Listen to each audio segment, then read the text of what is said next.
रात के खाने के बाद सिंक में रखे बर्तनों से धीरे धीरे भाप उठती है और कमरे में दो लोग कुछ कहे बिना अपनी अपनी जगह पर टिके रहते हैं। शायद यहीं कहीं प्रेम अपनी असली चाल पकड़ता है। सुनिए, जहां साथ टिकता है।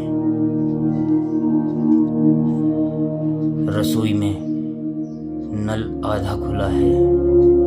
पानी की एक पतली धारा स्टील की थाली से टकराकर एक ही लय में गिरती रहती है। चूल्हे पर रखा बर्तन अब गर्म नहीं, पर उसकी दीवारों से हल्की सी भाप अब भी उठ रही है। तुम दरवाजे की चौखट से टिके हो, जूते उतारे बिना। वह चुपचाप तुम्हारी प्लेट में रोटी रख देती है, बिना यह पूछे कि भूख कितनी है। टेबल पर 2 कप रखे हैं। एक में चाय धीरे धीरे ठंडी हो रही है, दूसरा छुआ ही नहीं गया।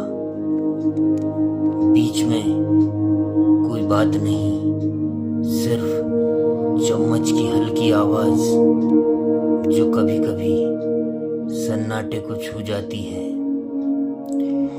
खिड़की से बाहर की हवा पर्दे को थोड़ा सा हिलाती है, पर कमरे के भीतर कुछ भी अपनी जगह से नहीं हिलता। तुम कुछ कहना चाहते हो, पर शब्द गले तक आकर वहीं रुक जाते हैं।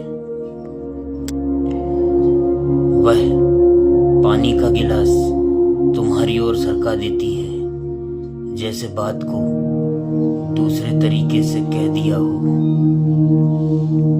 रात गहराती है, लाइट बंद होती है, पर नींद दोनों के पास अलग अलग आती है।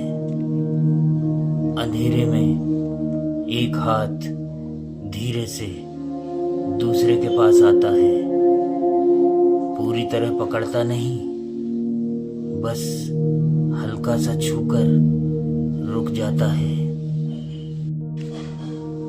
और उसी अधूरे स्पर्श में कुछ स्थिर हो जाता है, जैसे किसी ने किसी को रोका नहीं, पर जाने भी नहीं दिया। सुबह किचन में फिर वही बर्तन है, वही पानी, वही आवाज, पर एक चीज थोड़ी सी बदल गई है। कोई घोषणा नहीं, कोई वादा नहीं, बस 2 लोग फिर से अपने अपने काम में लग जाते हैं। और बीच में एक ऐसी जगह बची रहती है जहां कुछ कहा नहीं गया, पर कुछ टूटने से बच गया।